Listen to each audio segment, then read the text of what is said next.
Audio one पुस्तक गायत्री की चमत्कारी साधना। लेखक वेदमूर्ति तपोनिष्ठ पंडित श्री राम शर्मा आचार्य जी। शीर्षक मंत्र शक्ति का रहस्य। मंत्र शक्ति से कभी कभी ऐसे काम होते देखे और सुने जाते हैं जिनसे असाधारण आश्चर्य होता है। अत्यंत विषैली सर्प जिनकी फुसकार से ही मनुष्य मर सकता है, मंत्र शक्ति से किलित होकर रस्सी की तरह पड़े रहते हैं और कुछ हानि नहीं पहुंचाते। जिस सर्प ने मनुष्य को काटा है उसे ही मंत्र शक्ति से बुलाकर काटे हुए स्थान से विष चुसवाकर रोगी को अच्छा कर देना कई सर्प विद्या विशारदों का बाएं हाथ का खेल होता है। जहरीले बिच्छू जिनका डंक लगते ही मनुष्य बेचैन हो जाता है, मंत्र शक्ति से निर्विष हो जाते हैं। डंक की पीड़ा मिनटों में अच्छी हो जाती है। पागल सियार या कुत्ते के काटे हुए, जहरीली मक्खियों या कीड़ों के काटे हुए लोग भी इसी प्रकार ठीक होते देखे गए हैं। मधुमक्खियों को मंत्र शक्ति से निर्विष करके लोग उनका शहद बड़ी सुगमता पूर्वक निकाल लेते हैं। कमलवाय, पीलिया, तिल्ली, पारी के ज्वर, कंठमाला, मृगी, उन्माद आदि रोग मंत्र द्वारा ठीक होते देखे जाते हैं। बच्चों की पसली चलना, अधिक रोना, दूध पटकना, चौक पड़ना, सूखते जाना आदि बहुत से रोग भी इसी विधि से ठीक होते देखे गए हैं। भूत बाधा, प्रेत पिशाच आदि के उपद्रव आदि का भी मंत्रों द्वारा शमन होता है। मंत्रों द्वारा हानि भी पहुंचाई जाती है। किसी को बीमार कर देना, द्वेष करा देना, वश में कर लेना आदि हानिकारक उपचार भी किए जाते हैं। और जरूरत पड़ने पर बुद्धि को सुधारने में, मानसिक शक्तियों को श्रेष्ठ एवं उन्नतिशील बनाने में भी इसका प्रयोग किया जाता है। हम ऐसे व्यक्तियों को जानते हैं जिन्होंने मंत्र शक्ति से अनेक पगले, आधे पगले, भुलक्कड़, जड़मूढ़, शठ और दुष्टों के जीवन में आश्चर्यजनक परिवर्तन उपस्थित कर दिया है। इसके अतिरिक्त और भी असंख्य प्रकार के भले बुरे कार्य मंत्र शक्ति से होते हैं और होंगे। इन सब बातों को देखते हुए यह प्रश्न उपस्थित होता है कि ऐसे आश्चर्यजनक कार्यों का मूल स्रोत क्या है? यह शक्ति कहाँ से आती है और किस प्रकार काम करती है? मंत्रों की शब्द रचना पर मामूली तौर से दृष्टिपात करने पर यह पता नहीं चलता कि इनके उच्चारण में ऐसी क्या विशेषता है जिनके द्वारा वह अद्भुत शक्ति उत्पन्न हो जाती है। मंत्रों की वाक्यावली में से कोई ऐसा महत्वपूर्ण अर्थ भी नहीं निकलता जिसके आधार पर उसमें किसी विशेषता के निहित होने का अनुमान लगाया जा सके। मोटी बुद्धि से सरसरी तौर पर देखने से मंत्रों का मर्म समझ में नहीं आता, परंतु गंभीरता पूर्वक विवेचन करने से वस्तु स्थिति का पता चल जाता है। शब्द एक सजीव पदार्थ है। जो भी शब्द हमारे स्वर यंत्र में से निकलता है वह ईथर तत्व में एक कंपन उत्पन्न करता है। यह कंपन उस उच्चारण करने वाले मनुष्य की इच्छा शक्ति और धारणा के अनुसार बलवान और निर्बल होते हैं। पृथक पृथक रूप से अक्षरों का स्वरूप अदृश्य जगत में बनता है। एक तथा विशिष्ट प्रकार की शब्दावली को एकत्रित कर देने से उनका विशिष्ट स्वरूप बन जाता है। अक्षर विज्ञान के आचार्य इस बात को जानते और समझते हैं, मानते हैं कि अमुक प्रकार के अक्षरों का एक समूह अमुक प्रकार के कंपन उत्पन्न करता है और वह इस प्रकार का हानिकारक व लाभदायक प्रभाव उत्पन्न करता है। जैसे शहद और घी दोनों ही मामूली खाद्य पदार्थ हैं, परंतु यदि वे बराबर मात्रा में मिलाकर खाए जाएं तो बड़े घातक प्रभाव उत्पन्न करते हैं। उसी प्रकार अमुक अक्षर का उच्चारण अमुक अक्षर के बाद करने से क्या फल होता है, उस विज्ञान का सूक्ष्म परीक्षण करने के बाद मंत्रों की अक्षर रचना इस प्रकार की गई है जिससे अमुक प्रकार का ही प्रभाव उत्पन्न हो। ओम, ह्रीम, हुरूम, श्रीम, क्लीम आदि एकाक्षरी मंत्र अपना विशेष महत्व रखते हैं। कंठ के स्वर यंत्र के जिस स्थान से ये अक्षर निकलते हैं उनमें कुछ अलौकिक विशेषता है। इस विशेषता को ध्यान में रखते हुए वर्णमाला में या बोलचाल की भाषा में कहीं भी इन्हें स्थान नहीं दिया गया है। यदि दिया जाता तो उच्चारण करने वालों के सामने ऐसे भले बुरे परिणाम उपस्थित होते जिनकी उन्हें आवश्यकता न थी। मंत्रों की रचना ऊटपटांग अक्षरों का जोड़ मालूम पड़ती है, परंतु वास्तव में बात दूसरी ही है। एक अक्षर का स्वतंत्र महत्व और अमुक अक्षरों के सम्मिलन का सामूहिक महत्व, उन दोनों तथ्यों पर योग विद्या के तत्वज्ञों ने सूक्ष्म दृष्टि से विवेचना करके मंत्रों की रचना की है। सच्चे मंत्रों को उचित रूप से अभिमंत्रित करने पर अक्षर विज्ञान के सिद्धांतों के अनुसार उनका निश्चित फल प्राप्त होता है। इसकी चाहे जो परीक्षा कर सकता है। शब्द रचना के अतिरिक्त प्रयोक्ता की धारणा और विश्वास शक्ति का बल होता है। यह बल जितना ही न्यूनाधिक होगा उतना ही मंत्र भी फलदायक होगा। उसी मंत्र के द्वारा एक साधक अद्भुत कर्तव्य कर दिखाता है, परंतु दूसरे को उसके द्वारा कुछ विशेष सफलता नहीं मिलती। इसका कारण प्रयोक्ताओं का विश्वास और मनोबल है। जिसके मन में अपने मंत्र के ऊपर अविचल श्रद्धा है, उसका प्रयोग असफल नहीं हो सकता, किंतु जिसका मन शंका से शंकित रहता है, संकल्प विकल्प किया करता है, उसकी सफलता प्राप्त होना दुर्लभ है। मंत्र को सिद्ध करने के लिए एक विशेष प्रकार का अद्भुत कर्मकांड करना पड़ता है। कोई मंत्र मरघट में सिद्ध किए जाते हैं, किन्हीं के लिए अर्धरात्रि के समय निर्जन स्थानों में जाना पड़ता है। किन्हीं मंत्रों को अमुक व्रत, उपवास और विधि विधानों के साथ सिद्ध करते हैं। यह मंत्र सिद्धि के कर्मकांड इसलिए हैं कि मंत्र योगी को स्वयं अपने मंत्र के ऊपर सुदृढ़ विश्वास हो जावे। जिसने उन साहसपूर्ण और कष्टदायक मंत्र सिद्धि की साधना को पूरा किया है, निश्चय ही उसे अपनी साधना पर विश्वास होना चाहिए। यही विश्वास वह बल है जिससे मंत्र सजीव होता है और अपना चमत्कार दिखाता है। अक्षर रचना के पश्चात यह धारणा एवं विश्वस्तता ही सफलता की आधार भूमि है। मंत्र में तीसरा तथ्य इच्छा शक्ति है। कार्य सिद्धि के लिए प्रयोक्ता की तीव्र इच्छा का होना आवश्यक है।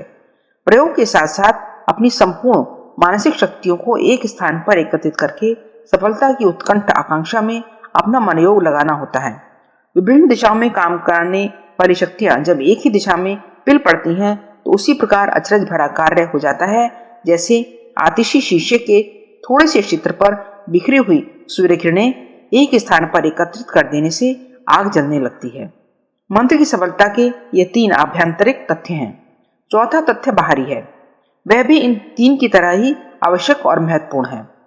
यह चौथा तथ्य है कि जिस आदमी के ऊपर प्रयोग किया जाए, उसको मंत्र की शक्ति पर विश्वास हो। कम से कम इस बात की सूचना तो अवश्य ही हो कि मेरे ऊपर कुछ मांत्रिक प्रयोग किया जा रहा है। मैस्मेरिज्म विद्या का जिन्हें ज्ञान है, वे पाठक जानते हैं कि जब तक सामने वाला व्यक्ति कुछ झेप न जाए, तब तक उसे निद्रित नहीं किया जा सकता।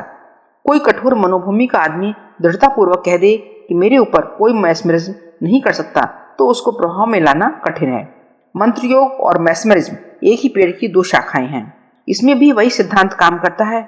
यदि सामने वाले व्यक्ति को विश्वास होगा कि मेरे ऊपर कोई कारगर प्रयोग हो रहा है, तो निश्चय ही उसके ऊपर प्रभाव पड़ेगा। यदि उसे पता ना हो या विश्वास ना हो, तो मंत्र का पूरा फल नहीं मिल सकता। कारण यह है कि मंत्र योग भी एक योग है। योग का अर्थ है जोड़। जोड़ के लिए कम से कम 2 संख्याएं जरूर चाहिए। दोनों के मिलने से ही तो योग होगा।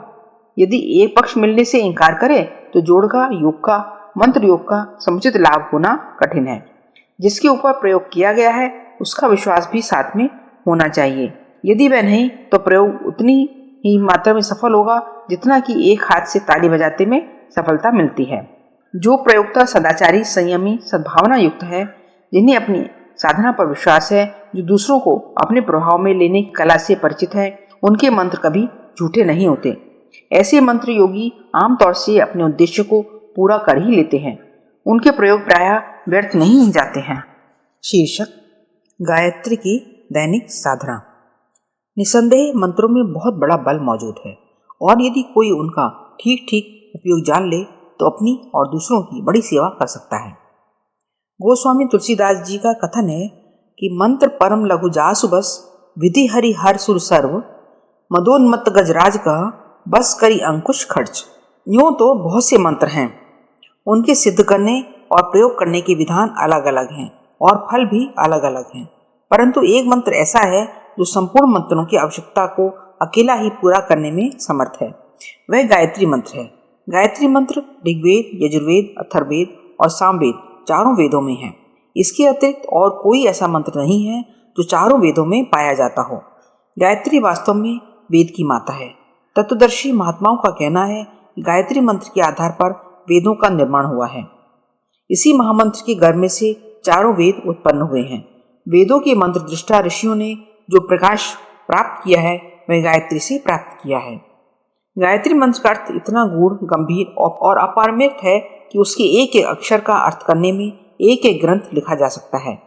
आध्यात्मिक, बौद्धिक, शारीरिक, सांसारिक, ऐतिहासिक अनेक दिशाओं में उसका एक एक अक्षर अनेक प्रकार से पथ प्रदर्शन करता है। वह सब गूढ़ रहस्य यहाँ इन थोड़ी पंक्तियों के छोटे से लेख में लिखा नहीं जा सकता। यहाँ तो पाठकों को गायत्री का प्रचलित, स्थूल और सर्वोपयोगी भावार्थ यह समझ लेना चाहिए कि तेजस्वी परमात्मा से सद्बुद्धि की याचना इस मंत्र में की गई है। श्रद्धा पूर्वक इस मंत्र की धारणा करने पर मनुष्य तेजस्वी और विवेकशील बनता है। गायत्री माता अपने प्रिय पुत्रों को तेज और बुद्धि का प्रसाद अपने स्नेहवश प्रदान करती हैं। इसके अतिरिक्त अनेक आपत्तियों का निवारण करने की शक्ति गायत्री माता में है। कोई व्यक्ति कैसी ही विपत्ति फंसा हुआ हो, यदि श्रद्धा पूर्वक गायत्री की साधना करे तो उसकी आपत्तियां कट जाती हैं और जो कार्य बहुत कठिन तथा असंभव प्रतीत होते थे वह सहज और सरल हो जाते हैं। जिन्हें मंत्र ठीक तरह शुद्ध रूप से याद न हो वे नीचे की पंक्तियों से उसे शुद्ध कर लें। ओम भूर्भुवः स्वः तत्सवितुर्वरेण्यं भर्गो देवस्य धीमहि धियो यो नः प्रचोदयात्। साधारणतः जप में प्रतिदिन का नियम यह होना चाहिए कि कम से कम 108 मंत्रों की एक माला का नित्य जप किया जाए। जप के लिए सूर्योदय का समय सर्वश्रेष्ठ है। शौच स्नान से निवृत्त होकर कुश के आसन पर पूर्वाभिमुख होकर बैठना चाहिए। धोती के अतिरिक्त शरीर पर और कोई वस्त्र न रहे। ऋतु अनुकूल न हो तो कंबल या चादर ओढ़ा जा सकता है। जल का एक छोटा पात्र पास में रखकर शांत चित्त से जप करना चाहिए। होठ हिलते रहें, कंठ से उच्चारण भी होता रहे, परंतु शब्द इतने मंद स्वर में रहें कि पास बैठा हुआ मनुष्य भी उन्हें न सुन सके। तात्पर्य यह है कि जब चुपचाप भी हो और कंठ, ओष्ठ तथा जिह्वा को भी कार्य करना पड़े। शांत चित्त से एकाग्रता पूर्वक जप करना चाहिए। मस्तिष्क में त्रिकुटी के स्थान पर सूर्य जैसे तेजस्वी प्रकाश का ध्यान करना चाहिए और भावना करनी चाहिए कि उस प्रकाश की तेजस्वी किरणें मेरे मस्तिष्क तथा समस्त शरीर को दिव्य विद्युत शक्ति से भरे दे रही हैं। जप और ध्यान साथ साथ आसानी से हो सकते हैं। आरंभ में कुछ ऐसी कठिनाइयां आती हैं कि जप के कारण ध्यान टूटता है और ध्यान की तल्लीनता से जप में विक्षेप पड़ता है। यह कठिनाई कुछ दिनों के अभ्यास से दूर हो जाती है। गायत्री वेद मंत्र है। वेद का उच्चारण अशुद्ध स्थान पर अपवित्र अवस्था में करना निषिद्ध है। इसलिए इस बात का ध्यान रखना चाहिए कि पवित्र होकर ही जप किया जाए।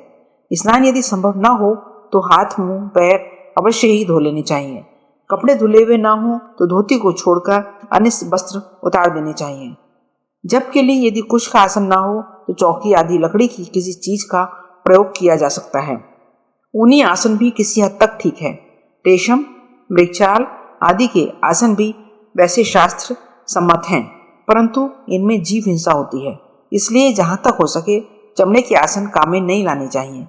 कपड़े के बिछौने पर या खाली जमीन पर बैठकर जप करना ठीक नहीं, क्योंकि ऐसा करने से जप के द्वारा प्राप्त हुई विद्युत शक्ति जमीन में खिंचकर चली जाती है। रोग में, अशुद्ध अवस्था में, आकस्मिक आपत्ति में जब मंत्र जप की आवश्यकता हो तो मन ही मन जप करना चाहिए। कंठ, ओष्ठ या जिह्वा का जरा भी प्रयोग नहीं होना चाहिए। इस प्रकार का जप रास्ता चलते, काम करते या बिस्तर पर पड़े पड़े भी किया जा सकता है। ऐसे जप में माला का प्रयोग नहीं करना चाहिए। उपरोक्त रीति से नित्य जप करना चाहिए। इससे शरीर का स्वास्थ्य ठीक रहता है, रक्त की शुद्धि और बल वीर्य की वृद्धि होती है, चेहरे की चमक बढ़ जाती है, वाणी में प्रभाव डालने वाली शक्ति की अधिकता होने लगती है, स्मरण शक्ति तीव्र होती है, सद असत विवेक करने वाली बुद्धि का विकास होता है, धैर्य और साहस बढ़ता है, चित्त में प्रसन्नता और शांति रहती है, ईश्वर और धर्म की ओर मन झुकने लगता है, व्यसन, व्यभिचार और दुष्कर्मों से घृणा होने लगती है। यह लाभ पूर्णतया निश्चित हैं। हमने अब तक अनेक व्यक्तियों को गायत्री का जप सिखाया है। उन सब का अनुभव है कि इन नियमों के साथ कुछ दिन लगातार श्रद्धा पूर्वक जप करने से उपरोक्त सभी लाभ प्राप्त होते हैं। यह दैनिक जप का साधारण क्रम है। आधा घंटा समय नित्य लगाकर उपरोक्त रीति से गायत्री के कम से कम 108 मंत्र आसानी से जपे जा सकते हैं। जिन्हें यह मंत्र सिद्धि करना हो वे सवा लक्ष गायत्री का विधि पूर्वक जप करके उसे सिद्ध कर सकते हैं। इस सिद्धि से ऐसी अद्भुत शक्तियां प्राप्त होती हैं जिनकी शक्ति की कोई तुलना नहीं। मंत्र शास्त्र के समस्त मंत्रों से गायत्री का बल अनेक गुना है। जो कार्य किसी मंत्र अन्य से होता है वह गायत्री से भी अवश्य ही हो सकता है।